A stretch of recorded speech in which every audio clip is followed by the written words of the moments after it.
अस्सलामुअलैकुम and a very good espresso morning. Espresso में आपको खुशामदीद कहेंगे। मैं हूँ अरमला हसन और मेरे साथ है और मैं हूँ Imran Hasan. Expresso mornings means good morning, Yes. Sort of happening mornings और बहुत ज्यादा एनर्जी वाली मॉर्निंग्स। वी बिलीव आपका दिन शुरू हो चुका है, आप अपने दिन का आगाज कर चुके हैं। नहीं किया तो अभी सिर्फ टीवी देख रहे हैं तो भी अच्छी बात है।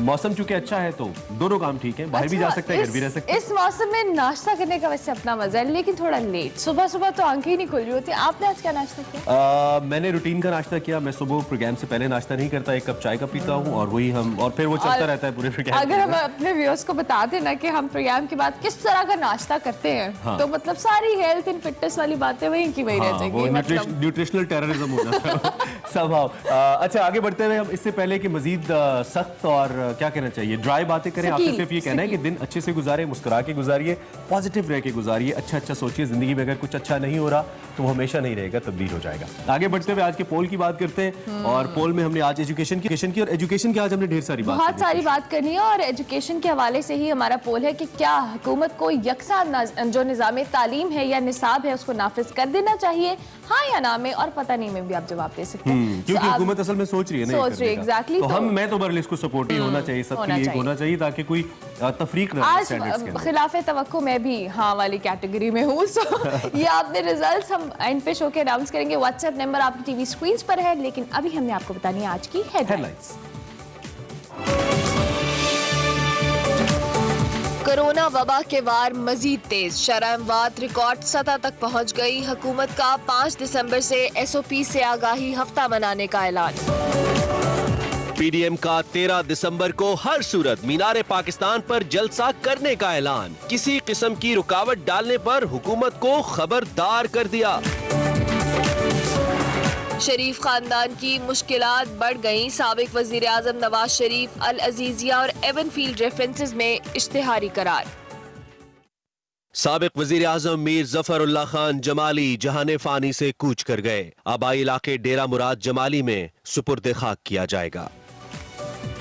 कोरोना से तालीमी सरगर्मियां मुतासर, शोबा तालीम को कैसे बेहतर किया जाए, प्रोग्राम में खुसूसी तौर पर बात करेंगे। सोनेवाल कबीला दरियाओं से कैसे और कितना सोना निकालता है, देखिए सेगमेंट सफर है शर्त में। पाक आर्मी राइफल एसोसिएशन के जेर एहतमाम शूटिंग के मुकाबले, अहम मैचों में मंगला कोर की पहली position, Karachi core runner up रहा। और सेगमेंट फैशन और फन में शामिल है बदलते मौसम के साथ बदलते ब्राइडल ट्रेंड्स। Welcome back. बहुत कुछ आज के शो में जैसा कि आपने देखा, सो सिलसिला शुरू हुआ चाहता है। मौसम से सिलसिला शुरू करेंगे और लाहौर के दर्जा हरारत की बात करेंगे तो मैक्सिमम टेम्परेचर होगा 26, जबकि मिनिमम दर्जा हरारत रहने वाला है 10। और बन्नू के मौसम की बात कीजिए और दर्जा हरारत की बात कीजिए तो मैक्सिमम होगा 26 जबकि मिनिमम होगा 11। बारिशें नहीं हो रही तो मौसम ऑलमोस्ट एक जैसा होता जा रहा है। चारसद्दा के बारे में आपको बताएं, यहाँ पे जनाब ज्यादा से ज्यादा 23 डिग्री जबकि कम से कम 8 डिग्री सेंटीग्रेड रहने वाला है। खैबर पख्तूनख्वा का ही इलाका है। एंड देन मर्दान खैबर पख्तूनख्वा ज्यादा से ज्यादा 23 जबकि कम से कम 8 डिग्री सेंटीग्रेड और 3 माइल्स पर आवर के हिसाब से हल्की हल्की हवा भी यहाँ पे चलेगी। लाहौर का एयर इंडेक्स हम आपको डेली बताते हैं, one of the most polluted cities unfortunately आज 257 है, बहुत ज्यादा पोल्यूशन है। सो एहतियात कीजिए, चीजें जलाइए मत और गाड़ियों वगैरह के हिसाब से भी उनकी मेंटेनेंस करवाइए ताकि पोल्यूशन का बाइस कम से कम बने। हम आगे बढ़ते हैं और अब बात करते हैं कोविड के हवाले से, चूंकि उसके बारे में भी बताना जरूरी है। बिल्कुल, कोविड के हवाले से हम आपको अक्सर बताते तो रहते हैं। आज हमने सोचा हम आपके साथ स्टैटिस्टिक्स शेयर करें ताकि आपको अंदाजा हो कि ये कितनी सिवियरिटी की जानिब जा रहा है।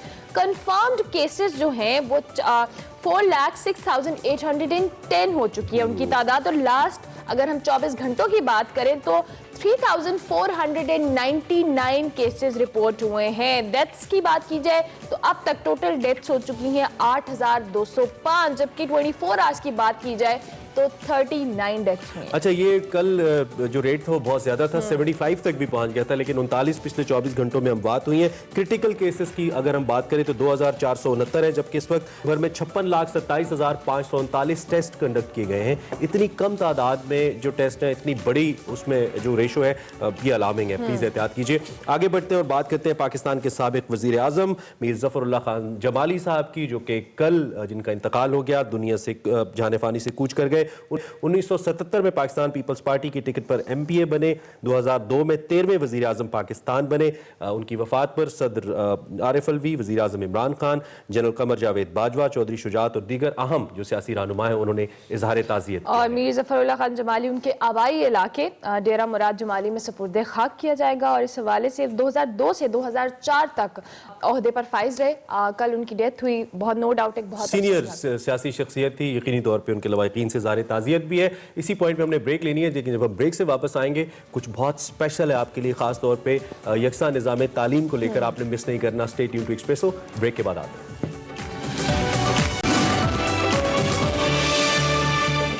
Welcome back to Expresso. और अब हम एक इंतहाई अहम मौजू को आपके सामने लेकर आए हैं, क्योंकि एजुकेशन इस वक्त और ख़ास तौर पे जब से कोविड-19 का आगाज़ हुआ है, एजुकेशन के हवाले से हमारे बहुत सारे मसाइल हैं। वो मसाइल इनफैक्ट ज़्यादातर रिलेटेड है उन तमाम तलबा से जो कि इस वक्त इस प्रोसीजर से गुजर रहे हैं। बहुत सारे तलबा ऐसे हैं जो कि अपने फ्यूचर के हवाले से कंसर्न भी हैं, एग्जामिनेशन को लेकर कंसर्न है, देन एकेडमिक ईयर के हवाले से बहुत सारे सवालात हैं।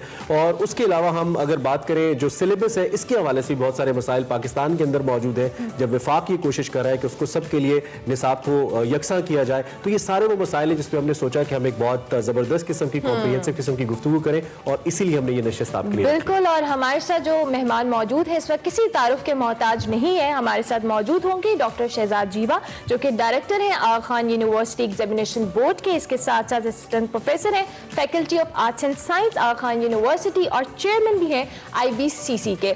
Thank you very much doctor साहब, बहुत शुक्रिया कि आपने हमें ज्वाइन किया। A very good morning to you. सबसे पहले अगर हम तलबा के मसाइल के हवाले से बात करें, तो जिस तरह से भी हम बात कर रहे थे कि कोविड-19 में हमारे मुल्क के जो तलबा है ना, इम्तहानात के हवाले से उनको किन किन मुश्किलात का या मसाइल का सामना करना पड़ा, और IBCC ने इम्तहानी मामलात के वसाइल का किस तरह से पेश किया है। बहुत बहुत शुक्रिया। बिस्मिल्लाहिर्रहमानिर्रहीम। सबसे पहले तो आपका बहुत बहुत शुक्रिया कि मुझे आपने अपने इस मॉर्निंग शो में दावत दी। It's an honour. जो आपने सवाल किया है with regards to the Covid crisis जो है, ये सिर्फ पाकिस्तान में नहीं बल्कि दुनिया भर में तमाम मुल्कों में जो बच्चे स्कूल जाते हैं उनको इस मुश्किलात का सामना पेश हुआ है। जहाँ तक मैं पाकिस्तान की बात करूँ तो हमारे मुल्क में जब कोविड की वजह से तालीमी इदारे बंद किए गए, तो सबसे पहले तो हमने सबने डिसाइड किया कि ये जो इम्तहानात है इसे हम मुलतवी कर दें। बट जैसे चीज़ें सामने आई और कोरोना का जो आउटब्रेक है वो बहुत फैलने लगा, फिर उस वक्त ये डिसाइड करना पड़ा कि जो इम्तहानात हो गए, स्पेशली जो बोर्ड एग्ज़ाम्स के हैं 9th, 10th, 11th and 12th के इम्तहानात हैं, उनको हम कैंसिल कर दें। Okay. बाकी जो ग्रेड 1 to ग्रेड 8 हैं उनको प्रमोट कर दिया जाए।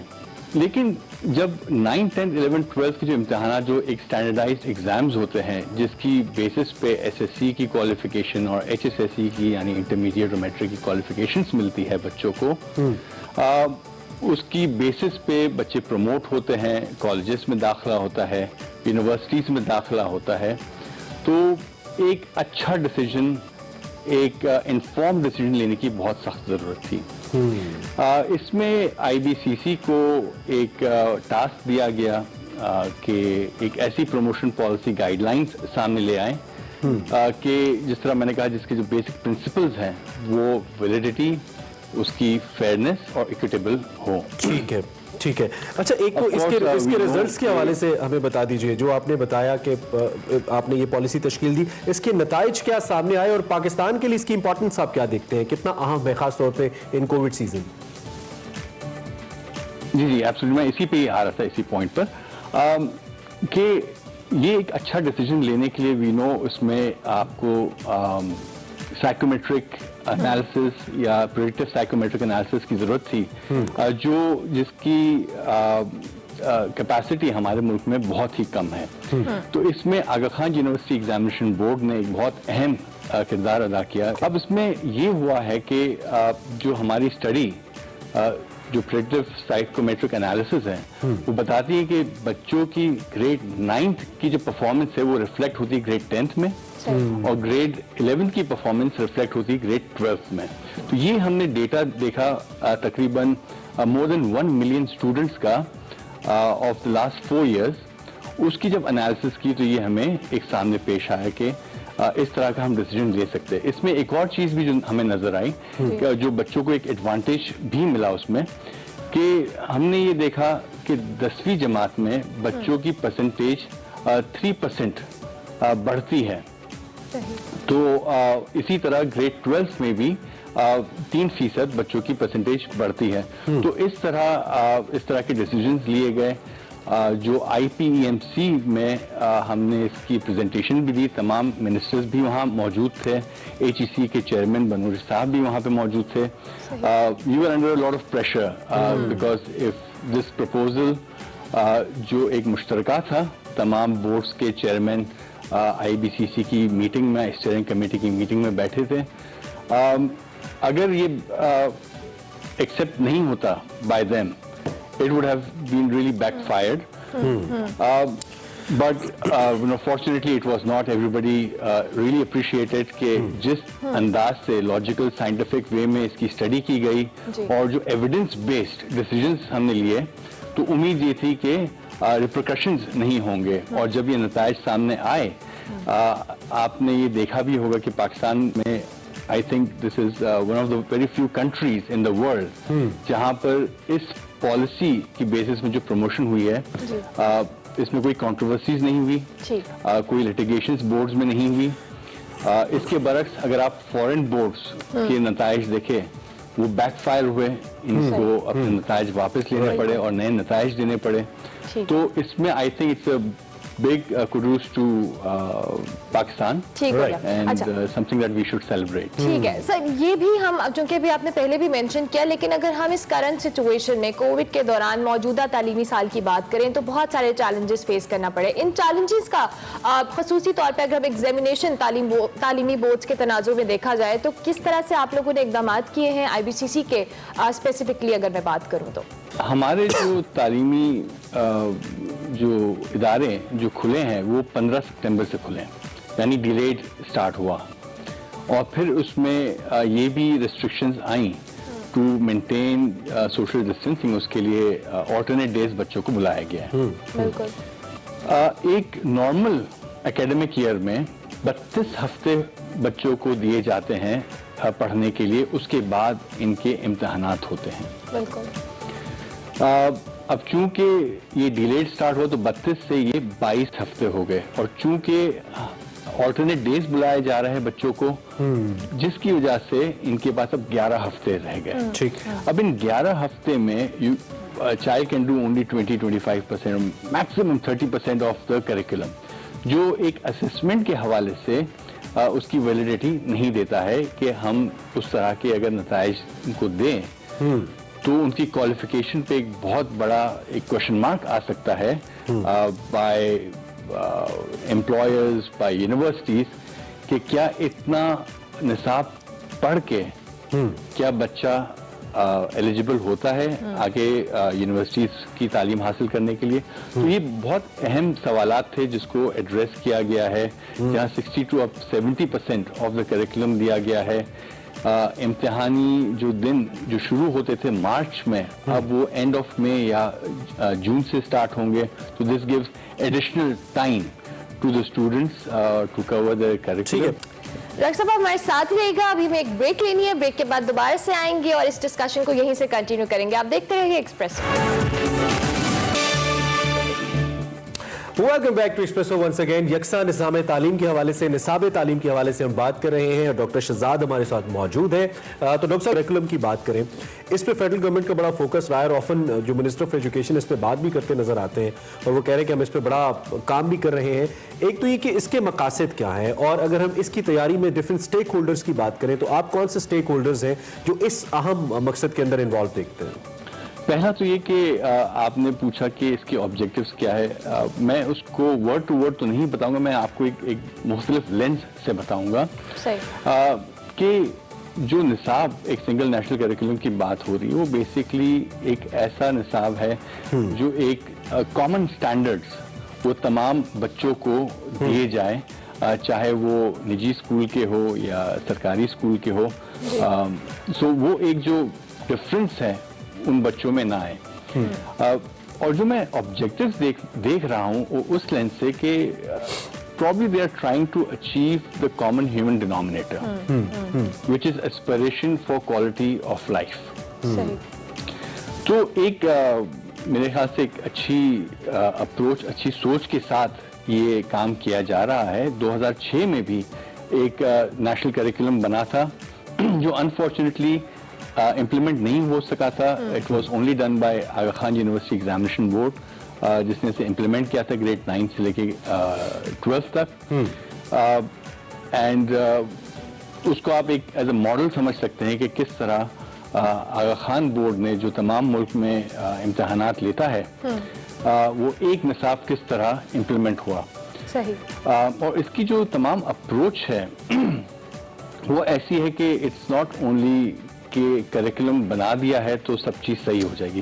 करिकुलम एक सोच है, एक इंस्पिरेशन है, सही। और at the end of the day it's a document. बिल्कुल बिल्कुल ठीक है। अनफॉर्चुनेटली हमारे मुल्क में वो डॉक्यूमेंट कोई पढ़ता भी नहीं है। बिल्कुल, अगर आप किसी साथी के पास जाएं, आप उनसे पूछें, उनको ये चीज मालूम नहीं होती, अनफॉर्चुनेट। ठीक होगा। लेकिन इस सोच को इम्प्लीमेंट कैसे किया जाए, इसके मल्टीपल कंपोनेंट्स हैं। ठीक है। मैंने अब तक जितने भी मैंने टॉक शोज देखे हैं या इंटरव्यू सुने हैं या मिनिस्टर साहब से बात भी की है, अब तक ये क्लेम किसी ने नहीं किया है कि एक सिंगल नेशनल करिकुलम बना के सब चीज ठीक हो जाएगी। ये एक पहला कदम है, पहला स्टेप है, जिसकी बुनियाद पे मजीद डिफरेंट कंपोनेंट्स पे काम करना होगा, जिसमें आपकी टीचर ट्रेनिंग है, इसमें असेसमेंट है यानी एग्जामिनेशन। अच्छा डॉक्टर साहब, ये बड़ा अहम नुक्ता है जो असेसमेंट के हवाले से आपने बात की है। मैं जरा आम आदमी की आसानी के लिए और उसकी जांच के लिए जानना चाहता हूं कि असेसमेंट बेसिकली होती क्या है, और हम अगर इसकी सिग्निफिकेंस की बात करते हैं, अहमियत की बात करते हैं, तो वो भी जरा हमारे सामने रखिएगा। Thank you so much. जैसा मैंने कहा कि assessment is the driving force for learning. Assessment के benchmark is to memorise the content of the text book. तो तमाम बच्चे क्लासरूम में टीचर्स के थ्रू सबक याद करेंगे, समझेंगे नहीं। मैं एक मिसाल दूंगा। मेरा कद 5 फुट 11 इंच है। मैं आपके पास आता हूँ इमरान साहब, मैं कहता हूँ कि इमरान साहब मेरा कद 10 फीट है। आप कहेंगे शहजाद साहब आप लगभग 6 फीट के तो लग रहे हैं, लेकिन 10 फीट के नहीं हैं। मैं कहूँगा मैंने अपने फीते से नापा है और मेरा फीता कह रहा है कि मैं 10 फीट हूँ। ओके। तो आपके पास ये सवाल आएगा कि या तो प्रॉब्लम डॉक्टर जीवा के फीते में है या उसके नापने में है, ठीक, या दोनों में है मसला। ठीक। अनफॉर्चुनेटली हमारे मुल्क में इन दोनों चीज में प्रॉब्लम्स है कि जो टेस्ट टूल बनाए जाते हैं यानी जो इम्तिहानी पर्चे बनाए जाते हैं वो भी सही नहीं बनते, और जब उसकी चेकिंग या मार्किंग होती है वो भी ठीक नहीं होती। तो उसकी रिलायबिलिटी, उसकी वैलिडिटी और उसकी फेयरनेस पे जो इसकी बेसिक प्रिंसिपल्स है असेसमेंट के, यहाँ बहुत बड़े मसाइल है इस मुल्क में इस चीज के। तो इसलिए मैं कह रहा था कि असेसमेंट के रिफॉर्म्स लाना in examination boards and examination is extremely important. अच्छा डॉक्टर साहब, अभी हम इस कोविड के तनाजुर में दोबारा से अगर बात करें तो ये कहा जा रहा है कि 2021 में दोबारा से तालीमी सेशन स्टार्ट हो जाएगा। तो आपको लगता है कि इज इट पॉसिबल कि अभी करंट सिचुएशन को देखते हुए इसको हम शुरू कर पाएंगे 2021 में? कोशिश तो यही है, जो सुनने में भी बात आ रही है, जो डिस्कशन हुई है, टारगेट्स तो वही दिए गए हैं। हो सकता है थोड़ी सी ताखीर हो जाए, डिले हो जाए, क्योंकि अगला एकेडमिक सेशन जो आपने प्रेस कॉन्फ्रेंस में भी सुना होगा शफकत साहब की कि 15 अगस्त से या अगस्त से खुलेंगे स्कूल्स। तो मोस्ट लाइकली जो उनके टारगेट्स थे मार्च या मई में स्टार्ट करने के, वो अब अगस्त में शुरू होंगे। We should hope for positive. अच्छा, टीचर्स की ट्रेनिंग का बड़ा मसला रहा है। अगर करिकुलम में चेंज आ भी जाता है, जो एफर्ट्स कर भी रहे हैं आप लोग भी, और विफाकी सतह पे भी फोकस है, लेकिन स्किल टीचर्स को होना बड़ा इंपॉर्टेंट है। तो इसके लिए क्या हमारे पास कोई ट्रेनिंग प्रोग्राम का भी ऑप्शन है टीचर्स ट्रेनिंग के लिए कि वो पढ़ा पाए इस करिकुलम को? डेफिनेटली गवर्नमेंट काम कर रही है इस पर। यहाँ पर टीचर ट्रेनिंग के फ्रेमवर्क्स बनाए जा रहे हैं, मैनुअल्स बनाए जा रहे हैं बेस्ड ऑन जो नए करिकुलम को देखकर। लेकिन मैं ये समझता हूँ कि हमें माजी से भी सीखना चाहिए। माजी में भी बहुत ट्रेनिंग्स हुई, मिलियंस ऑफ डॉलर्स खर्च हुए हैं। ठीक है। मेरे जो एक्सपीरियंस के हिसाब से मैं ये देखता हूँ कि स्टूडेंट असेसमेंट पे ट्रेनिंग देना टीचर्स को बड़ा लाजमी है। असेसमेंट इज बेसिकली हमारी इस एजुकेशन की फील्ड में हम बच्चों की नॉलेज, उसकी स्किल्स, उसकी सलाहियत, उसकी नापतोल है। बिल्कुल बिल्कुल। उसको सिर्फ पढ़ाना नहीं है। True true. एंड जो हमारे एक्सपीरियंस में रहा है कि assessment is the driving force for your learning. बिल्कुल बिल्कुल। अगर आपका असेसमेंट का बेंचमार्क या स्टैंडर्ड्स ही ऐसे हैं कि वो कहता है कि आप अपनी किताब को जबानी याद करें, यानी जिसको हम दूसरे जबान में कहते हैं रट्टा करना, रट्टा लगाएं। बिल्कुल। तो क्लासरूम में टीचर्स भी बच्चों को वही जो टेक्स्ट बुक में कंटेंट होते हैं वो जबानी याद करवाते हैं। ठीक है। क्योंकि इन सबको मालूम है कि the criteria to be promoted to the next level is dependent on the scores of that assessment. Exactly. ठीक है। अच्छा डॉक्टर साहब, आपको थोड़ा सा मैं इंटरप्ट करूंगी, इसमें हम एक चीज और फैक्टर ऐड कर लें कि किन किन मज़ामीन की अगर हम बात करते हैं तो इस कार्यक्रम में अंग्रेजी जबान बेसिकली उसको फोकस रखा जाएगा, क्योंकि इसके तहत जो ट्रेनिंग होगी ऑब्वियसली वो उसमें रखी जाएगी। और इस फैसले के पीछे क्या बेसिकली आइडिया है या इसका बैकग्राउंड है? ऐसी बात नहीं है कि अंग्रेजी ही तालीम दे के सक्सेस अचीव हो सकती है या वो एस्पिरेशन अचीव हो सकती है। अगर बच्चे को वो सबक समझ में ही नहीं आ रहा एक फॉरेन लैंग्वेज में, तो हम उससे एक्सपेक्ट क्या कर रहे हैं? बहुत से ऐसे निजी स्कूल भी हैं जो लो कॉस्ट प्राइवेट स्कूल जिसे हम कहते हैं, वहाँ पर भी तालीम जो है अगर अंग्रेजी मीडियम के नाम पर है, लेकिन समझाया जाता है उर्दू में। लेकिन जब उसकी असेसमेंट की जाती है तो बच्चों को असेसमेंट देनी होती है वो अंग्रेजी में। बिल्कुल। To translate what is been taught in Urdu. बिल्कुल। तो ये एक बहुत बड़ा चैलेंज है जिसकी वजह से बच्चे जबानी याद करने पे मजबूर हो जाते हैं। लेकिन उसका जो हल दिखाया जा रहा है कि हम उर्दू जबान में ले आए, उसके बहुत सारे चैलेंजेस हैं। हमारे मुल्क में बहुत सारी जबानें बोली जाती हैं। हमारे मुल्क में अच्छे कंटेंट उर्दू जबान में मौजूद नहीं है in terms of text book, ना ही हमें वही कंटेंट उर्दू जबान में वेब पे नजर। और वो इंटरनेशनल लैंग्वेज का भी तो डॉक्टर साहब एक बैरियर आ जाता है इसमें कि आप अगर इंटरनेशनली अपने आप को एक्सपोज कर रहे हैं तो वो आप कैसे उसको हैंडल करेंगे, ये बड़े इंपॉर्टेंट नुकात हैं। अच्छा, इसमें जो आपने डिफरेंट जबानों का जिक्र किया, तो सो आर द माइनॉरिटीज पाकिस्तान के अंदर। हमारा सफेद रंग झंडे में भी माइनॉरिटीज को रिप्रेजेंट करता है, बहुत बड़ी तादाद और बड़ी टैलेंटेड अकलियतें हैं जो कि बड़ी जबरदस्त कंट्रीब्यूट कर रही हैं मुख्तलिफ शोबों के अंदर। इस सिंगल नेशनल करिकुलम की हम अगर बात करें तो इसमें जो अकलियती तबका है उसको किस कदर फोकस किया गया है और ये निसाब बैरूनी दुनिया के जो करिकुलम्स है उससे किस कदर हम आहंग हमें नजर आता है? आपके सवाल के इस दो पार्ट्स हैं। पहला पार्ट जो माइनॉरिटी से रिलेटेड है, आई थिंक इसमें एक अच्छा जो कदम लिया है वो ये है कि उसमें बच्चों को एथिक्स पढ़ाया जाएगा, लेकिन वहां भी चैलेंजेस हैं। The challenges are, do we have enough teachers who can teach ethics? लेकिन ये ऐसे challenges है जिसे हमें सामने रखने होंगे कि क्या we'll be able to do justice with these children as well, because they are part of our community, they are part of our society. और हमारी सोच यही होनी चाहिए कि जो बच्चे हमारे इस मुल्क के हैं वो आगे जाके इस मुल्क के असासे बने rather than liability. True. और इंटरनेशनल स्टैंडर्ड्स वाले पे भी जरा बोल दीजिएगा कि उससे क्या मांग है ये हमारा? जी, इंटरनेशनल स्टैंडर्ड्स पे हाँ, I would say to certain extent yes, ये है, इसमें ये लर्निंग आउटकम बेस्ड है, ये स्किल बेस्ड है, 21st सेंचुरी स्किल्स को भी देखा गया है। Of course topic to topic और सब्जेक्ट टू सब्जेक्ट इट में वेरी, कुछ हमारे लिमिटेशंस मतलब मेनली है लेकिन इंप्रूवमेंट की जा सकती है। ठीक हो गया। अच्छा डॉक्टर साहब, if I am not wrong तो आगा खान तालीमी जो बोर्ड है उससे लागशुदा स्कूल्स पंजाब बोर्ड का जो टेक्स्ट है या निसाब पढ़ाते हैं, तो ये निसाब दीगर सूबों के निसाब से किस हद तक बेहतर है? Aga Khan university examination board national curriculum 2006 का जो है वो फॉलो करता है।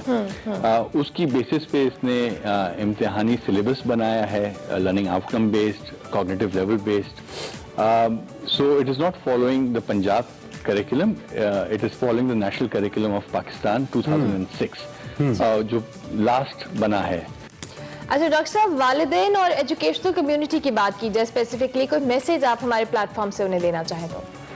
इस कोविड के दौरान ये जो बहरान हमारे यहाँ आया है, स्कूल्स बंद है, इनकरेज पेरेंट्स को अपने बच्चे को ये करना चाहिए कि बच्चे एटलीस्ट किताबें पढ़ें, स्टोरी बुक्स पढ़ें, अपने सबक में जो चैप्टर्स हैं उसकी स्टोरीज वो पढ़ा करें, क्योंकि अपने बच्चों को एंगेज रखना in numeracy and literacy is extremely important. Be a part of the learning process. बच्चों की लर्निंग को एक जॉय बनाए rather than making it a burden for them.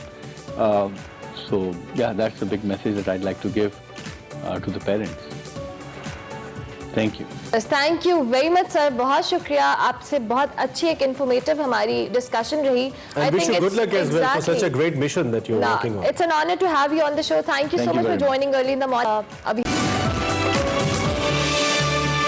Espresso में आपको एक बार फिर से खुशामदीद। हमें उम्मीद है कि आप हमारा आज का शो भी एंजॉय कर रहे हैं और आपका दिन बहुत अच्छे से आगे बढ़ रहा है। इस वक्त हमने बात करनी है कुछ मजीद पॉलिटिक्स के हवाले से। एक बड़ा अहम मौजू है जो कि मुसलसल चल रहा है। पीडीएम के जलसे पाकिस्तान में जारी है, पीडीएम जलसे रोक नहीं रही है। हुकूमत ने इस बार लाहौर के जलसे के लिए पीडीएम को फ्री हैंड देने का फैसला किया है और यह डिसाइड किया है कि आप जलसा कर ले, लेकिन अगर इससे कोरोना फैलता है तो मुकदमात भी दर्ज किए जा सकते हैं। दूसरी जानिब कल पीडीएम ने कैटेगोरिकली ये कहा कि इस्लामाबाद के रास्ते में होंगे तो हुकूमत चली जाएगी, लाहौर में अगर डंडे खाएंगे तो आगे से मारेंगे भी। अब मुकाबला करना है। उन्होंने कहा कि हुकूमत जो है वो अददी अक्सरियत खो चुकी है। राना सनाउल्लाह की कुछ बड़ी क्रिटिकल स्टेटमेंट्स आई, अददी अक्सरियत नहीं है हुकूमत के पास, अब मुज़ाकरात की बात नहीं हो सकती, अब मुकाबला होगा। बिल्कुल, इससे पहले मौलाना फजल रहमान भी इस हवाले से कह चुके हैं कि अगर डंडे चलाएंगे तो हम भी जवाबन डंडे चलाएंगे। सो अभी देखना यह है कि हुकूमत ने तो ऐलान कर दिया है कि हम इस जलसे में कोई रुकावट नहीं डालेंगे, ताहम अगर एसओपीज़ की पाबंदी या खिलाफवर्जी की गई तो उस हवाले से फिर होगा मामला। और ये वैसे फैसला कुन भी होगा, क्योंकि जो प्लान है ओपोजिशन का उसके मुताबिक ये कि 13 दिसंबर का जलसा होना है और उसके बाद लॉन्ग मार्च किया जाना है। और कल जब हम बात कर रहे थे लॉन्ग मार्च के हवाले से तो मैंने कहा था कि एक एग्जांपल हमारे पास मौजूद है लॉन्ग मार्च की, जिसमें नवाज शरीफ साहब भी शामिल थे, जिसमें पीपल्स पार्टी भी शामिल थी, वुकला शामिल थे, जिसमें चीफ जस्टिस ऑफ पाकिस्तान उस वक्त इफ्तिखार चौधरी साहब को बहाल किया गया था और वो लॉन्ग मार्च अभी शायद गुजरावाला के आसपास पहुंचा था। तो लॉन्ग मार्च की एक एग्जांपल मौजूद है कि लॉन्ग मार्च ने एक बहुत बड़ा फैसला करवाया था, लेकिन इस दफा क्या वो फैसला हो पाता है, क्या कोई ऐसी फोन कॉल आ पाती है या नहीं, बहुत बड़ी बात है। वैसे कहते हैं हुकूमतें नहीं जाती, लेकिन मोमेंटम जबरदस्त है पीडीएम का इस वक्त। अच्छा जी, अब थोड़ी सी अब हम क्रिकेट की बात भी कर लेते हैं पीडीएम के बाद। और पाकिस्तानी जो कौमी क्रिकेट टीम है वो न्यूजीलैंड में कुछ मुश्किलात का शिकार है और एक और पाकिस्तानी खिलाड़ी का जो कोरोना टेस्ट है वो पॉजिटिव आ गया है। न्यूजीलैंड दौरे के हवाले से बात करें तो पिछले कई दिनों से हम सुन रहे हैं कि वहां उनको क्वारंटीन किया गया, कुछ एसओपीज़ की खिलाफवर्जी की गई, उसके बाद कुछ जो प्लेयर्स हैं उनमें कोरोना पॉजिटिव आए, उसके बाद अब जो मुतासरा प्लेयर्स की तादाद हो गई वो 8 हो गई है, जिसमें से 2 हाँ एग्जैक्टली और 59 का स्क्वाड गया था, रुकनी स्क्वाड गया था, जिसमें पूरी टीम मैनेजमेंट भी शामिल थी। लेकिन अब जिन प्लेयर्स के टेस्ट पॉजिटिव आए उनको क्वारंटीन तो कर दिया गया है, बट स्टिल क्वारंटीन के बाद क्योंकि इसका जो पहला T20 मैच है वो 18 दिसंबर को खेला जाना है, तो उससे पहले प्रैक्टिस सेशन और इस मामलात में भी मुश्किलात का सामना करना पड़ा है। लेकिन प्लेयर्स ने अपने क्वारंटीन में ही प्रैक्टिस सेशंस और पुशअप्स वगैरह जो भी उनकी जो एक्सरसाइज है वो करना शुरू की है, सेशन शुरू किए हैं। अब देखते हैं जी कि हल्का फुल्का रिलैक्स किया ना, ज्यादा नहीं किया। लेकिन कुछ ब्लेम भी इमरान किया जा रहा था कि कुछ स्टार्टिंग में प्लेयर्स ने बड़ी एसओपीज़ की खिलाफवर्जी की है, फिर न्यूजीलैंड मैनेजमेंट बहुत कॉन्शियस है जैसे वो कोरोना फ्री बनाना चाहते हैं। इसमें पाकिस्तान क्रिकेट बोर्ड का रोल एक लिहाज से बड़ा अहम है। एक तो जो कुछ ऐसे माहिर नफ्सियात के साथ रब्ता किया गया था कि कुछ सेशंस अरेंज की जाए प्लेयर्स के साथ, क्योंकि वो बड़े अंडर प्रेशर नजर आते हैं वहां पे रहते हुए और वैसे भी आइसोलेशन में रहना मुश्किल होता है। और एक प्लेयर के लिए जिसने डेली प्रैक्टिस करनी है, उसने अपना डेली एक उसका वर्कआउट कैजुअल है वो कंप्लीट अगर नहीं होता तो उसके लिए मुश्किल है। और उसके साथ साथ अरमला वो लोग जिनको कोविड भी हो गया है और पाकिस्तान से बाहर है, वो बहुत सारे नए लड़के भी इसमें शामिल होंगे डेफिनेटली, तो बड़ा मुश्किल हो जाता है। पाकिस्तानी टीम के लिए एक रियल टेस्ट है, न्यूजीलैंड की टीम मुश्किल है, उनका ग्राउंड मुश्किल है, वहां पे खेलना, विकेट्स डिफरेंट है विद दैट कोविड एंड ये सिचुएशन। इमरान, इस वक्त हमने सिचुएशन में देखा था कि वो बहुत डिसअपॉइंटेड या पैनिक भी दिखाई दे रहे थे हमें प्लेयर्स, और वो बार बार कह रहे थे जी हमारे साथ कुछ अच्छा सलूक नहीं हो रहा, लेकिन चूंकि न्यूजीलैंड की मैनेजमेंट इस हवाले से उन्होंने भी थोड़ी ज्यादा सख्ती की। एग्जैक्टली, वो स्ट्रिक्ट थी कि उनको कोरोना के, क्योंकि यहाँ से पीसीबी ने जब टेस्ट करा के भेजे तो जाहिर है फ्लाइट में गए, और लेकिन पीसीबी ने कमाल कर दिया ना कि यहाँ से टेस्ट करा के कमर्शियल फ्लाइट पे भेजा ताकि अगर किसी को कोविड नहीं है तो वो हो जाए। एंड देन लड़कों ने कमाल किया कि वहां पे इंटरेक्ट करते रहे, एसओपीज को ये अभी टीवी पे जो फुटेजेस चल रही है इसमें भी कुछ क्रिटिसाइज किया जा रहा था कि जी क्यों जब आप प्लेयर्स गए थे तो आपस में इस तरह से इंटरेक्शन क्यों रखा गया, रूम्स में आप लोग इकट्ठे रहे, तो ये सारी सिचुएशन की वजह से न्यूजीलैंड का दौरा है वो थोड़ा कंट्रोवर्शियल भी हो गया, बहुत सारी चीजें उसमें। लेकिन मेरी एक्साइटमेंट बढ़ती जा रही है कि अब जब इसके बाद ये लोहा जब कहते हैं ना कुंदन बन के निकलेगा तो उसके बाद किस तरीके की परफॉर्मेंस होगी, लेकिन वी स्टिल बिलीव कि पाकिस्तानी टीम अच्छा परफॉर्म करे, हमारी बेस्ट विशेस है, और हम भी team, if you watching we are with you, nation is with you. हमने ब्रेक लेनी है, बिल्कुल ब्रेक लेंगे, ब्रेक के बाद हाजिर होंगे। एक्सप्रेसो में बहुत कुछ है, आपने मिस नहीं करना, stay tuned to Expresso. Welcome back to Expresso, और हमारे शो का सेकंड आवर शुरू हो चुका है। सेगमेंट्स की भरमार है, क्वालिटी क्वांटिटी हर चीज हमें। बिल्कुल, आगे बढ़ते हुए हम बात करेंगे अपने सेगमेंट सफर है शर्क की, और आज उसमें कुछ बहुत इंटरेस्टिंग आपको हम दिखाने जा रहे हैं। क्या है सेगमेंट के अंदर ही देखते हैं सफर है शर्क।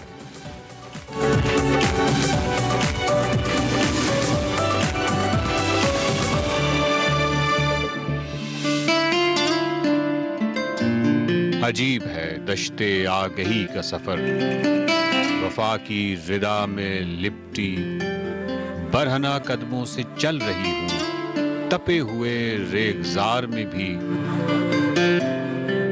मगर चुभन है न पाँव में कोई आबला है, थकन का नामो निशान नहीं है।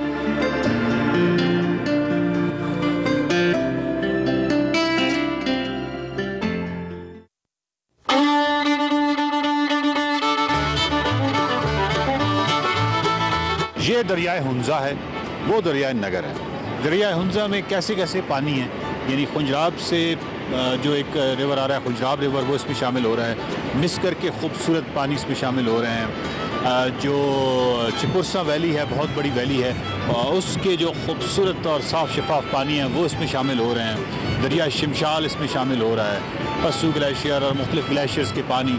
और ये दरिया हुंजा जो है या यहाँ आके दरिया नगर से मिलता है, और दरिया नगर जो है उसमें हिस्पर ग्लेशियर के पानी है, और इसके अलावा मुख्तलिफ और ग्लेशियर्स के पानी हैं।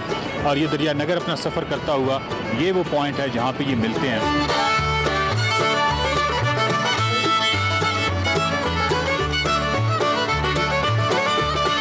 आप जब भी आएँ तो आप लाजमी हुंजा से अपोजिट नगर वैली में लाजमी आएँ, और जैसे ही आप ब्रिज क्रॉस करके नगर वाली साइड पे आते हैं तो अचानक दुनिया चेंज हो जाती है। पुलतर का जो खूबसूरत व्यू है, लेडी फिंगर का जो खूबसूरत व्यू है, और ओवरऑल करीमाबाद जो यहाँ से लगता है पूरा हुंजा, वो बहुत खूबसूरत लगता है। नगर जो है उसकी अपनी जो खूबसूरतियाँ हैं, जिस तरह नगर बहुत खूबसूरत नज़र आता है हुंजा से, इसी तरीके से हुंजा जो है वो नगर से बहुत खूबसूरत नज़र आता है। और यहाँ पे जो मैं अगर कोई मुझसे पूछे कि मेरा सबसे फेवरेट स्पॉट या खूबसूरत ग्रीन जगह जो ग्लेशियर से निकल रहा है, और इसमें मुख्तलिफ और ग्लेशियर्स की पानी है, और दरमियान में ऐसी कोई रुकावट नहीं है जहाँ पे सिल्ट जो है वो बैठ सके।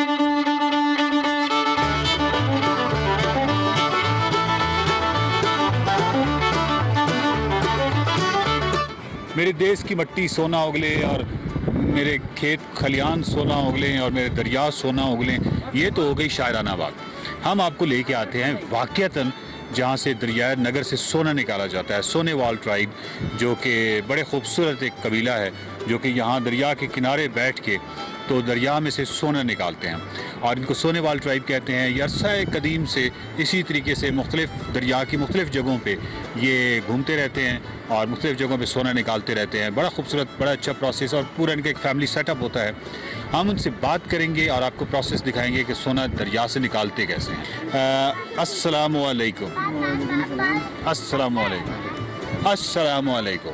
हो, अस्सलामु अलैकुम। अस्सलामु अलैकुम। आपका नाम क्या है? मशरूक खान। मशरूक खान, किस इलाके से ताल्लुक़ है? मेरा तकरीबन ज़्यादा है इसका ताल्लुक। इधर से आपका इसी तरह कबीला है जो कि दरिया के किनारे घूमता रहता है हाँ, मुख्तलिफ जगहों पे। तो आपको कैसे पता चलता है कि किस मुझे जगह पता चलता है ना, हम उस जगह पर चलते हैं, मुझे इस तरह पलते हुए इससे पता कर चलते हैं। पता चलता है कि इस जगह पे सोना है? हाँ, सोना है। अच्छा बच्चों खामोश खामोश। अच्छा आपको खामोश खामोश, हाँ नहीं आराम से डंड नहीं।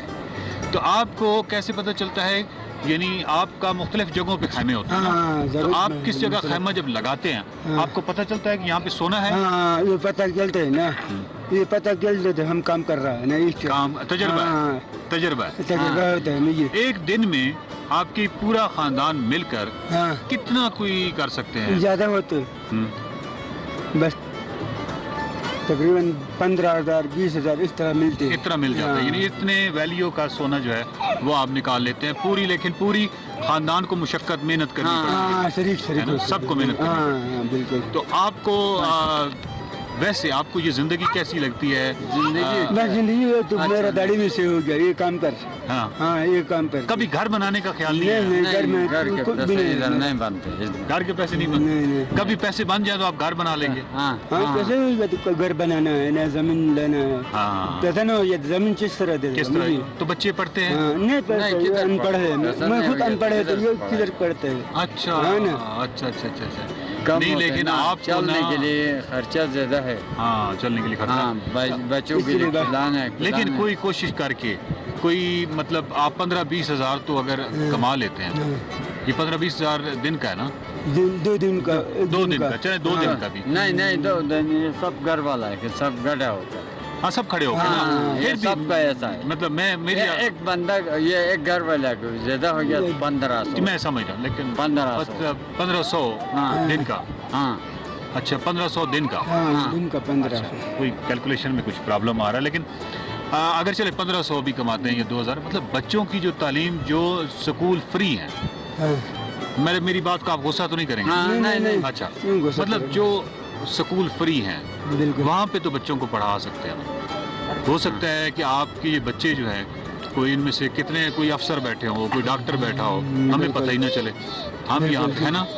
कोई ऐसा तरीका सोचना जरूर चाहिए। ठीक है। तो सोना है, हाँ। ये फिर ये दरिया नगर में है या मुख्तलिफ जगहों पे? हर जगह में, हर जगह में थोड़ा होता है। मिलता है। थोड़ा हाँ। हाँ। जगह कौन सी आपको लगी जहाँ पे? ज़्यादा इस सब पर ज़्यादा मिलते हैं। दरिया नगर? हाँ। दरिया नगर में। हाँ। लेकिन सोनेवाल ट्राइब गिलगित तक मुख्तलिफ जगहों पे आप हमें हाँ, मिलते हैं। हाँ, ये सारी एक ही फैमिली है या मुख्तलिफ लोग हैं? मुख्तलिफ जगह में होते हैं, सुकरदी में भी होते हैं। नहीं, ये मुख्तलिफ लोग हैं, ये हाँ। सारा एक लोग। कबीला है? हाँ हाँ ज्यादा है। नहीं, कबीला एक है या ये मुख्तलिफ नहीं कबीले? अलग अलग है। अलग अलग है। हाँ, अलग अलग। आपको कितना अर्सा हो गया ये काम करते हुए? मेरा जिंदगी पूरे ये काम किया। पूरी जिंदगी? हाँ, बच्चा पूरी जिंदगी। नहीं तो आपके पहले जो वालिद थे वो भी यही हाँ, काम? वालिद साहब भी ये काम कर रहा था ना। दादा परदादा तक ये काम? अच्छा। चले पंजाबी, आपने मुझे पहचान लिया। आपने मुझे पहचान लिया है। अच्छा, बहुत शुक्रिया जी, बहुत शुक्रिया, थैंक यू, बड़ी मेहरबानी, आपने टाइम दिया, बहुत शुक्रिया, बहुत शुक्रिया। दरिया नगर के किनारे इस वक्त हम मौजूद हैं और ये सोनेवाल ट्राइब है। क्या ही खूबसूरत कबीला है और इस कबीले में बहुत सारे बच्चे हैं और बहुत खूबसूरत हैं। मैं किसी सूरत में भी अपने बच्चों से तफरीक नहीं कर सकता कि इनके हुस्न में किसी जगह कमी रह गई हो या इनके अंदर कोई अट्रैक्शन, वो सब कुछ ऐसे ही बदरजा होता मौजूद है। ये जो कबीला है इसके लोगों से आपने बात की, आपने बात सुनी इनकी, इनके चेहरे पर मुशक्क़त ने अजीब व गरीब लकीरें डाल दी हैं और ये शदीद अपनी जगह मेहनत कर रहे हैं। मेरा बिल्कुल भी नहीं ख्याल कि ये बच्चों को पढ़ाना नहीं चाहते होंगे, लेकिन वो एक पूरा प्रोसेस, पूरा प्रोसीजर, क्योंकि ये खाना बदोश टाइप स्टाइल है, मुख्तलिफ जगहों पे इनको रुकना पड़ता है, आगे जाना पड़ता है, तो यकीनन बच्चों को पढ़ाना ज़रा आसान काम नहीं होता है इनके लिए। लेकिन अगर इनको प्रोसेस का पता हो किसी तरीके से भी, तो मैं नहीं समझता कि ये अपने बच्चों को क्यों नहीं पढ़ाना चाहेंगे। ये अपने बच्चों से उतनी ही मोहब्बत करते हैं जितने हम सब बच्चों से मोहब्बत करते हैं। दरियाए नगर की तरफ सफ़र रवां है, जारी है। Welcome back to espresso.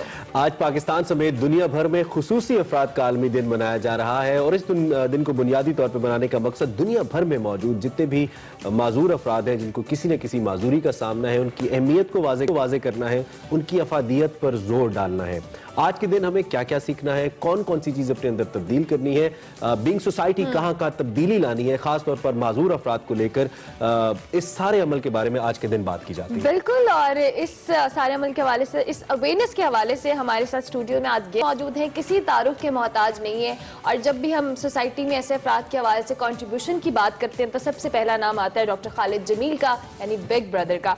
Thank you very much doctor साहब, बहुत शुक्रिया कि आप आए और आपने टाइम दिया। कैसे हैं आप, खैरियत से? जी अल्लाह का शुक्र है, and you made my morning so good. Good to see you and good morning. बहुत शुक्रिया। डॉक्टर साहब, सबसे पहले आज के दिन के हवाले से, चूंकि हमें ऐसे अफराद के हवाले से बात करें जिनमें मोटिवेशन की कमी होती है और उन्हें मोटिवेट करने वाले लोग भी बहुत कम होते हैं, क्या कहेंगे इस दिन के हवाले से? देखिए, दो तीन बातें तो बड़ी सिंपल सी हैं जो मैं कहना चाहता हूँ। पहली बात तो ये है कि अगर खुदा न खास्ता किसी को डिसेबिलिटी होती है बाय बर्थ या बाद में, तो उसे इस बात पे डिप्रेस नहीं होना चाहिए कि अब वो आधा रह गया है या वो पूरा नहीं रहा। फिर बाज लोग इस मायूसी के शिकार होते हैं कि अल्लाह ने मेरे साथ ही ऐसा क्यों किया है, ठीक है ना, ये भी एक डिप्रेशन का बाइस बनती है। मैं इसको दूसरे तरीके से देखता हूँ। देखिए, हर काम इस दुनिया में पत्ता भी अल्लाह की मर्जी के बगैर नहीं हिल सकता, और ये भी पता है हमें कि अल्लाह ताला हमें माँ से 70 गुना ज्यादा प्यार करते हैं। तो कोई 70 गुना ज्यादा प्यार करने वाला जानबूझ के तो आपको तकलीफ नहीं दे सकता। So you are a chosen one. You are a chosen one. आपने बिल्कुल वो लफ्ज मेरे मुंह से मैं कहने लगा, you are a chosen one. तो अल्लाह ताला को ये पता होता है कि तमाम लोग इस काबिल नहीं है कि उनको मैं आजमाइश में डालूं and they can come up with a very good life. So they are the chosen people. इनको मैं तकलीफ दे के देखता हूँ। देखिए ना, दुनिया में डाइवर्सिटी होनी चाहिए। जिस तरह दुनिया में फूलों के रंग मुख्तलिफ हैं, जिस तरह खुशबुओं के और जायके दुनिया में मुख्तलिफ हैं, इसी तरह इंसानी की शक्लें मुख्तलिफ हैं, उनकी जो अपीयरेंसेस है वो मुख्तलिफ है। तो ये एक डाइवर्सिटी है। अगर डाइवर्सिटी ना होती तो ये दुनिया बहुत बोरिंग हो जाती। अब इस डाइवर्सिटी में कुछ लोग अपीयरेंटली लग रहे होते हैं कि वो बड़े कामयाब हैं, तो बड़े एक लम्हा लगता है भागती हुई टांगों को मफलूज होने में, एक लम्हा लगता है, नो डाउट, ठीक है ना। तो इसलिए I think people with disability बिल्कुल डिप्रेस होने की जरूरत नहीं है। छोटी सी दुनिया है, अल्लाह हैव चोजन यू, आपके ज़िम्मे कुछ काम लगा। सबसे बड़ा मसला डॉक्टर साहब ये होता है कि आपके जहन में एक डिपेंडेंसी फैक्टर आना शुरू होता है कि नाउ आई एम डिपेंडेंट। अब अल्टीमेटली उस डिपेंडेंसी फैक्टर को कम करने के लिए, उसका असर कम करने के लिए, यू नीड समवन, यस, और you need something, what that can be. I think that's an excellent question. देखिए, आप अपनी जिंदगी को छोटे दायरे में अगर ले आएंगे तो आपकी डिपेंडेंसी कम हो जाएगी। बिल्कुल। मिसाल के तौर पे देखिए, हर आदमी जो है वो भागने का काम नहीं कर सकता। खुदा न खास्ता अगर आप चल नहीं सकते in your on wheel chair, तो आप प्रोफेशन ऐसा अडॉप्ट करें जहाँ पे व्हील चेयर एक्सेसिबल हो, ठीक है ना, तो डिपेंडेंसी कम हो गई। आपका बेड ऐसा होना चाहिए कि कोई सहारा दे के ना उठाए। आजकल इसके चॉइसेस आपकी चॉइसेस। वॉशरूम जाने में बहुत बड़ा प्रॉब्लम आता है डिपेंडेंट लोगों को। आजकल एसेसरीज मिलती हैं, आपकी व्हील चेयर अंदर चली जाती है, आपके अगर हाथ ठीक है तो आप पकड़ सकते हो, ऑटो ऑपरेटिव होती है। ऑटो ऑपरेटिव हो। अच्छा, फिर जिनके हाथ भी काम नहीं करते, टांगे भी काम नहीं करती, उनके लिए होस्ट मौजूद है, ठीक है, हॉइस्ट कहते हैं उसको, ठीक है। It's a machine, it's a computerised machine, ये आपके बेड पे होती है, you can and it can take you everywhere. लेकिन इन तमाम चीज़ों से जो सबसे इंपॉर्टेंट चीज़ है जो आपको इंडिपेंडेंट करती है, वो एजुकेशन है। अगर आपके पास एजुकेशन है, मैं आपको अपने कुछ पेशेंट्स के बारे में बताऊं, एक बीमारी होती है मस्कुलर डिस्ट्रोफी, सही, दिमाग ठीक होता है, ठीक है, हाथ भी काम नहीं कर रहे, टांगे भी काम नहीं कर रहे, the patient is on the bed and he is a YouTuber and he is earning 5 to 6 lakh rupees. Wow. That's an idea. It's about determination. Determination and choosing the compatibility. मेरी तकलीफें हैं, ये मेरी लिमिटेशंस हैं, इन limitation से इस तरह मैं बाहर निकल आता हूँ। अच्छा डॉक्टर साहब, माशाल्लाह you led a very successful, very pleasant life. आपने उस चीज को इतना ज्यादा नहीं हावी किया। बहुत सारे ऐसे लोग होते हैं जो हावी कर लेते हैं। आपने अपने प्रोफेशनली ग्रो किया, आपने पर्सनल लाइफ में भी, हम ऑफ एयर भी डिस्कशन कर रहे थे कि आपने बहुत सिस्टमैटिकली चीजों को लिया। हम प्लानिंग नहीं कर पाते हैं इस तरह की, जब कोई ऐसी चीज आती है हम उसको हावी कर लेते हैं। सो इर्द गिर्द वाले भी हमें बार बार ये जताते हैं दैट यू आर डिसेबल्ड, आपके साथ कुछ इशू है ऐसा। और अगर इनके सवाल में ये बड़ा अच्छा पॉइंट है, इसमें ज्यादा role being a disabled person आपका अपना होता है कि आप हावी करते हैं या सोसाइटी जो दूसरे विचारगी का एक फैक्टर है ना, वो ऐड हो जाता है। यस, आई थिंक देखिए, मैं इसकी पहले छोटी सी आपको एक मिसाल देता हूँ। अगर एक सफेद चादर पे एक धब्बा लग जाए तो आपको मिटाना चाहिए। अगर आप मिटाने की कोशिश करें और वो ना मिटे तो बुरा लगता रहेगा। लेकिन अगर उसके आसपास एक खूबसूरत सा फूल बना लें, मुख्तलिफ प्यारे रंगों का, तो लोगों की नजरें फिर धब्बे पे नहीं जाएंगी, फूल पे जाएंगी। I mean that is the basic principle of rehabilitation. ठीक है। जो लोग इसका शिकार हो जाते हैं माजूरी का, उन्हें इतना स्ट्रांग अपने आप को बना लेना चाहिए। जैसे मैंने कहा, जहनी तौर पे लोग फिर आपका चेहरा देखते हैं, आपकी टांगे नहीं देखते। ट्रू। तो जब ये सूरत हाल, दूसरी बात ये है सर डॉक्टर साहब, लोगों की परवाह क्यों करें? हाँ, मैं आता हूँ उस पे भी, मैं आता हूँ उस पे भी। तो जब आप कॉन्फिडेंट हो जाते हैं ना, then the answer to your question is, फिर आप परवाह नहीं करते।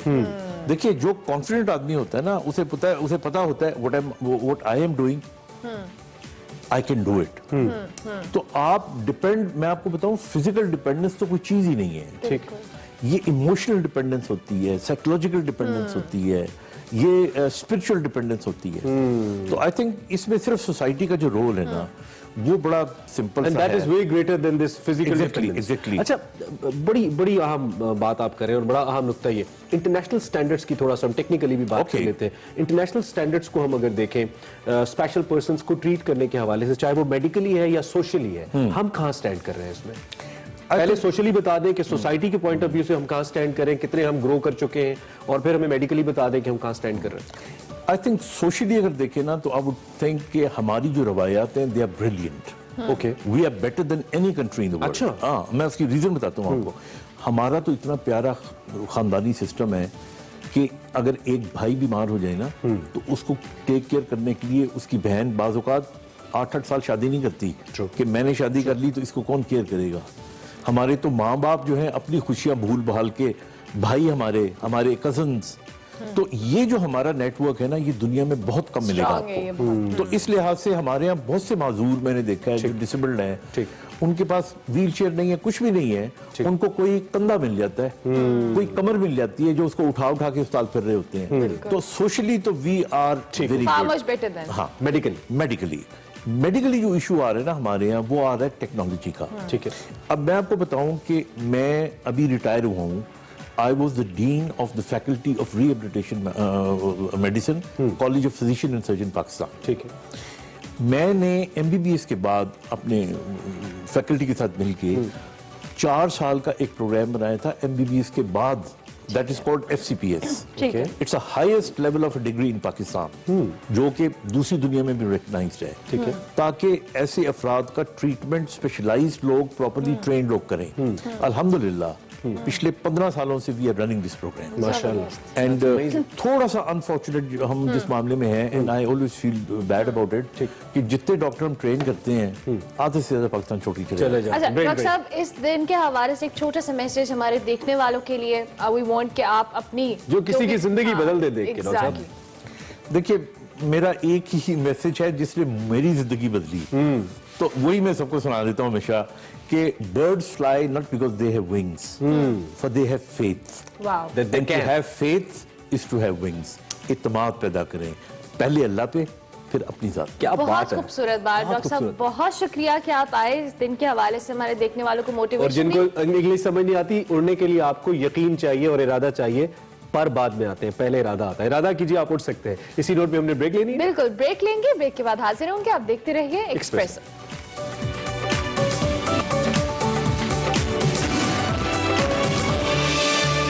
एक्सप्रेसो में एक बार फिर आपको खुशामदीद। और अब एक ऐसा सेगमेंट आने वाला है जिसका मुझसे कोई ताल्लुक नहीं है, दूर दूर तक कोई ताल्लुक नहीं है, ये सिर्फ खवातीन का ताल्लुक है जनाब। आज फैशन ऑफ फन में अंबर लियाकत हमारी मुलाकात करवा रही है एक बहुत ही जबरदस्त डिजाइनर सायरा रिजवान से, और दिखा रही है उनकी नई bridal collection. So over to you अंबर।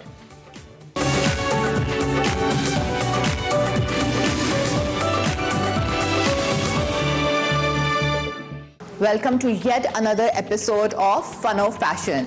आज मैं लाहौर के एक बहुत ही popular fashion designer Saira Rizwan के आउटलेट में हूँ। It's a beautiful stunning outlet, but उससे भी ज़्यादा स्टनिंग उनके कपड़े। She is known for her bridal and formal couture, और शादी का सीजन दोबारा से शुरू हो चुका हुआ है despite of corona. But let's go and see what all Saira has to offer in her bridal and formal wear.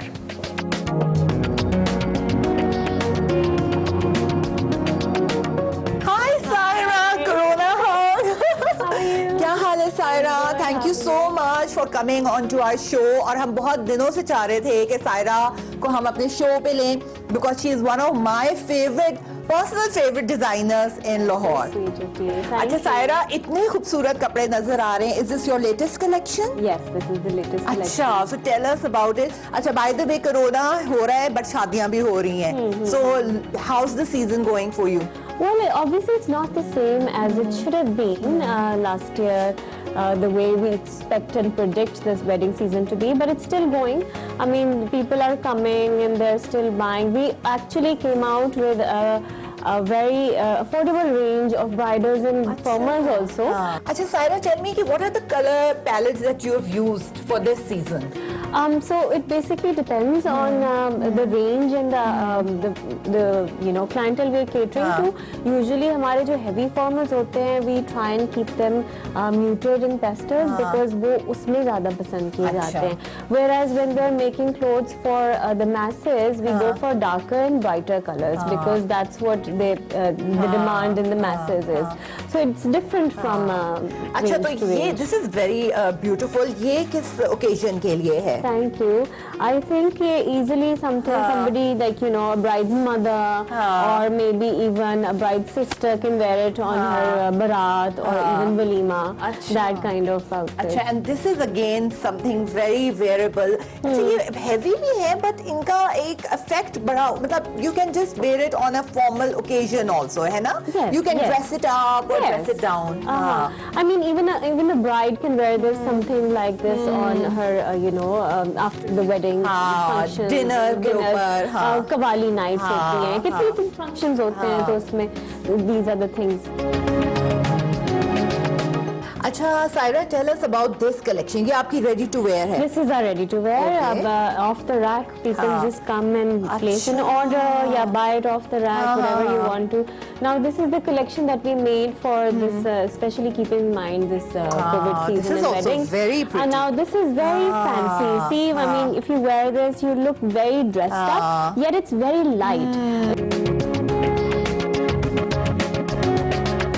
अच्छा सायरा, मुझे आपके और भी कुछ प्रेट नजर आ रहा है जो कि बहुत मुझे अट्रैक्ट कर रहा है. जैसे ब्राइड्स के साथ उनकी कजन्स होती हैं, फ्रेंड्स होती हैं, and they want to wear something for ढोलकीज और डिनर्स, तो वो भी चल के देखते हैं सायरा का parade.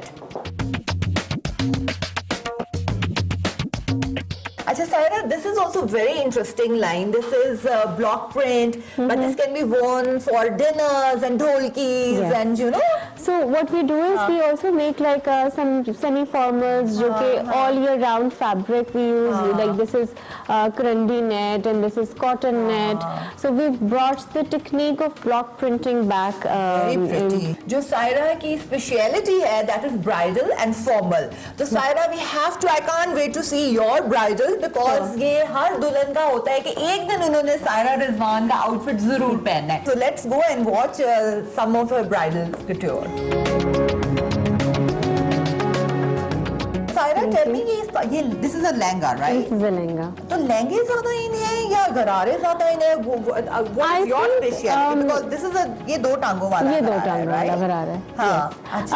Generally, it depends on what the bride has in mind. If, in the sense that every bride already knows what the kind of look that they want.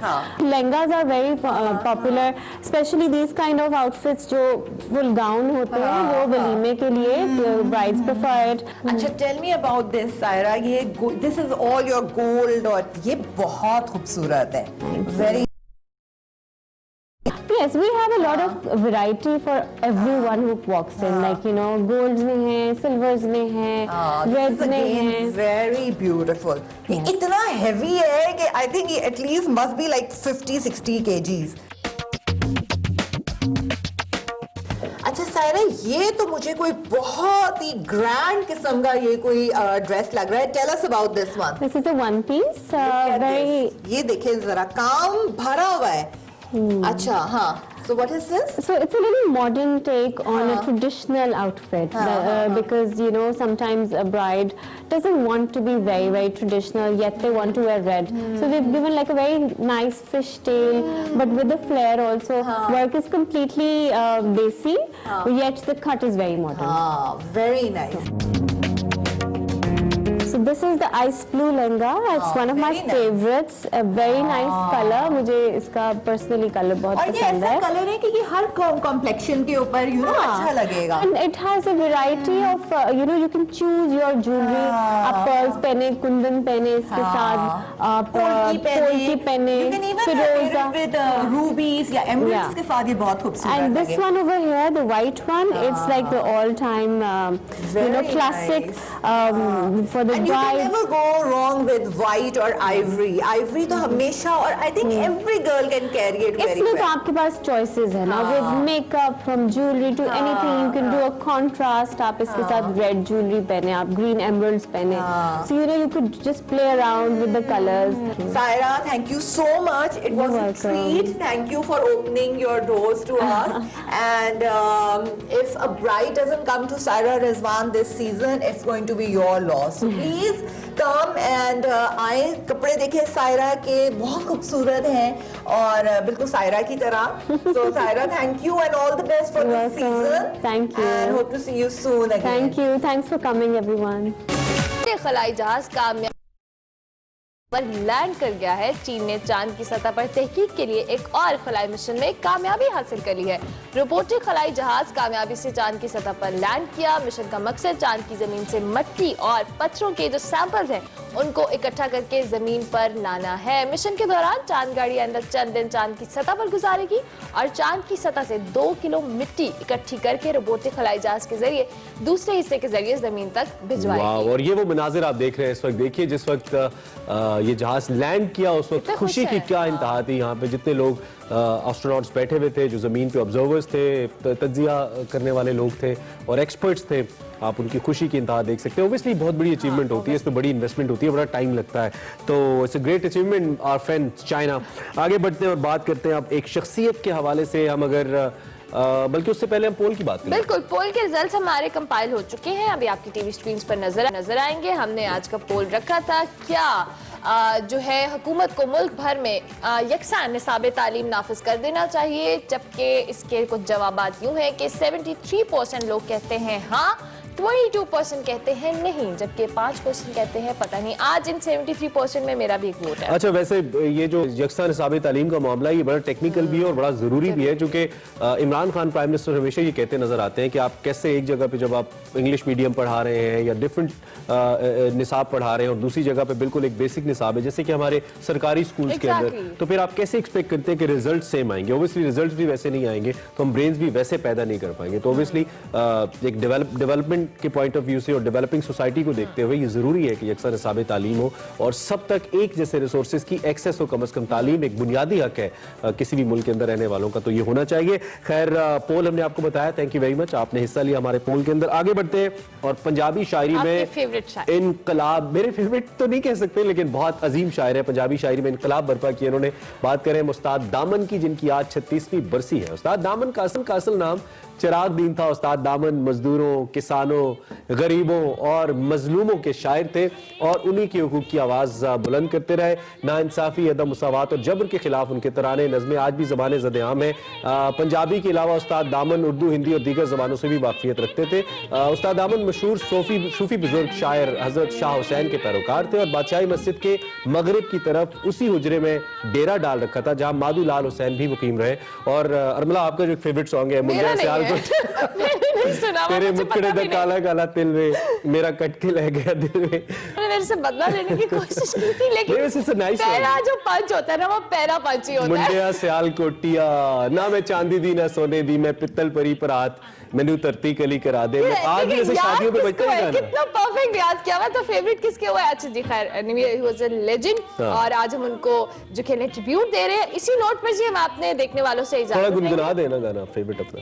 बस अब चलते हैं, अब घर चलते हैं. टाइम हो गया, ब्रेक नहीं लेनी, शो खत्म हो रहा है. खत्म होने वाला है जी, और बल्कि हो गया खत्म. इंशाल्लाह आपसे हमारी मुलाकात होगी कल. फीडबैक के लिए हमारे सोशल मीडिया हैंडल्स हैं. कल तक के लिए हमारी तरफ से अल्लाह ने के मानो.